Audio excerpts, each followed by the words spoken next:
It's time for SME on Point.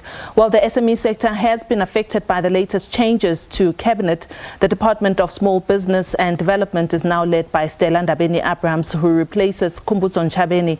There have been mixed reactions from the small and medium enterprises sector. SME on Point spoke to some of them, and this is what they had to say.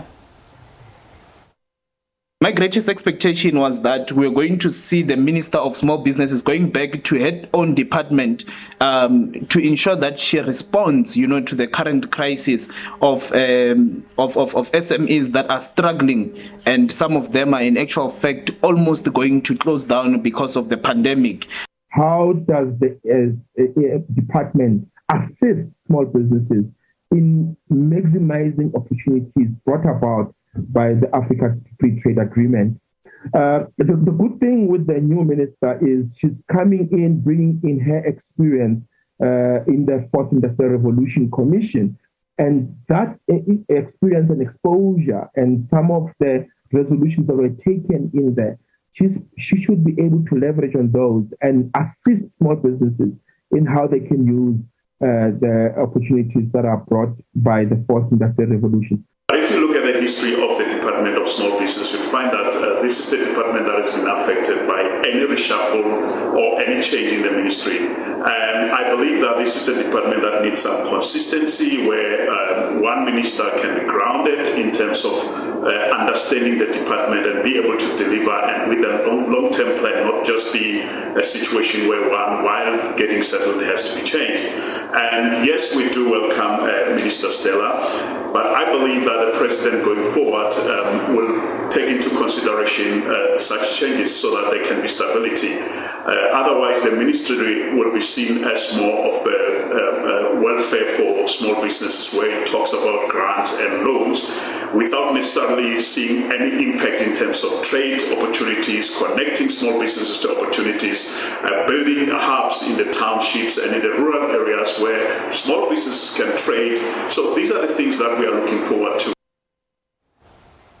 With that, we'd really love to hear what you think of these cabinet changes and what your expectations are. You can reach us on our Facebook page at SME on Point, and also we've just gone live on Instagram. Our Instagram page and handle is at SME on Point. We'd really appreciate it if you could follow us. Happy Women's Month to all female business owners as well as entrepreneurs.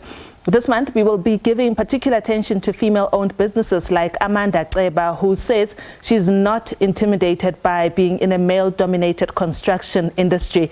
Her story is edited by Ntloni Poskakane. Amanda Ceba says the decision to go into business was informed by a poor upbringing. Raised by a single parent, her dream was always to build her mother a house. The dream is almost there. I wanted to build a house for my mom, all because we were very poor, very, very poor. My mom couldn't even buy us food. We had to go around begging for food. So when I started this business, I had high hope that God will help me one day to at least provide maybe money for me. And yes, that happened. Ceba beams at the prospect of having a hand in her mother's house and the homes of others.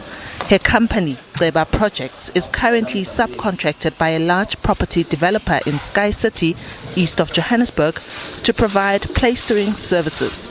Apart from that, her company is into building, home renovations and paving. This has enabled Ceba to create at least 7 jobs in her community. It makes me feel happy because I've been praying for this moment, and it's actually happening now, because when you see other people unemployed, it's very touching, because I know the situation. So I'm very happy that at least I've managed to employ 7 people. I still wish for more. Ceba's confidence in this male-dominated industry is infectious. She says she has learned to be tough and not to be intimidated by men. There's one thing about me. When I enter the room, the enemy bows down for me. Even the males, I told myself that one day I'm going to go there and compete with them, because I don't think there's anything that can shake me, because there's nothing that can shake Amanda Ceba. This Women's Month, Ceba says women should fix their crowns, break closed doors and demand a place at the table. Diabosito, SABC News, Johannesburg. Thank you, Amanda Cleba, for sharing your story with SME On Point. South Africa's gender wage gap and corporate gap is showing a little signs of narrowing. The wage and salary disparities between men and women, especially for top corporate jobs, is still far too wide for us to celebrate any victory. As we celebrate Women's Month, the question is, when will we achieve gender parity across corporate life and in other professional areas, including politics?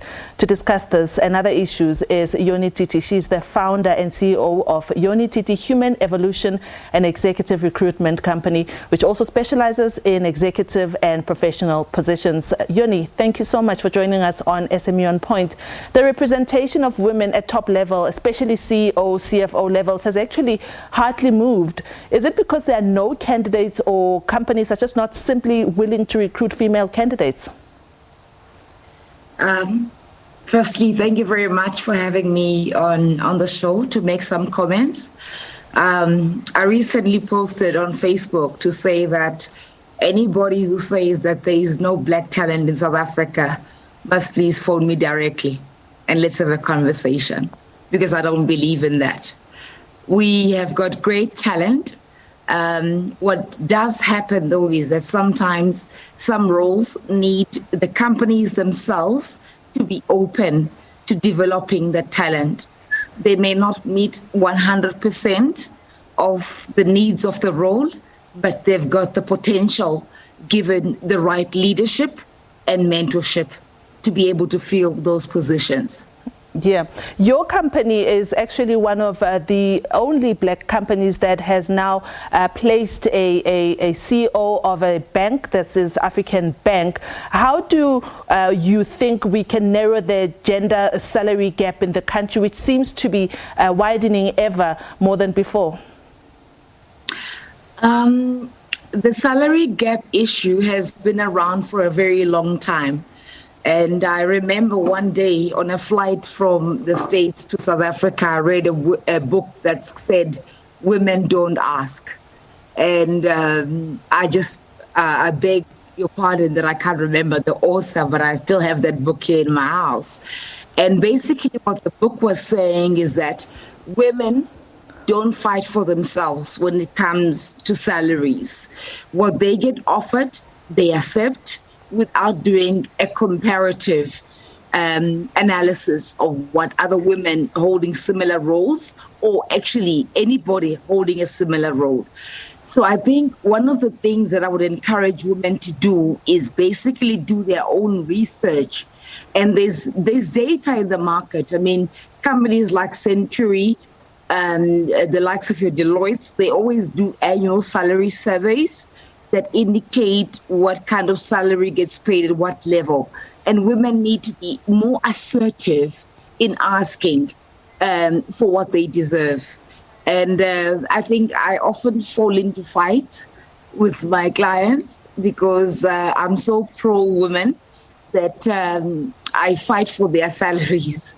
When I know that the salary was saying that we would be able to offer 3 million, and then suddenly a woman candidate gets the role, I am able to go back to my clients and say, we can go up a little bit. You did have the budget. Yeah. What has changed now? Yeah. Yoni, women in the corporate life complain also about discriminatory practices, limited promotion opportunities, sexual harassment, and all sorts of other abuse. And they normally have to balance that with their life at home, you know, the work-life balance. How does one achieve this when you're going through so much at work and also you're trying to build a resilient and healthy family home?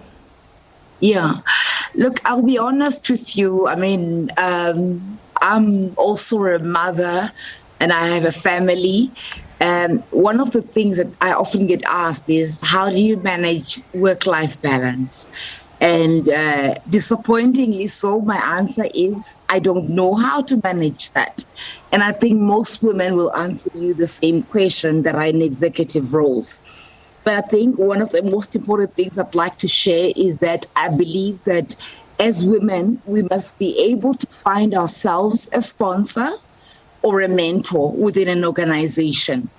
And that's somebody who basically not only holds your hand, but you can bounce off your thoughts around your career progression and where you may go to within the company.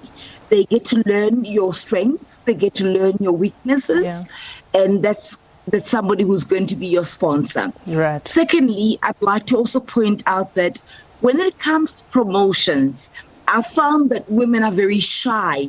They put their hand out and saying, I'm ready for that next move. Yet our male counterparts are never shy.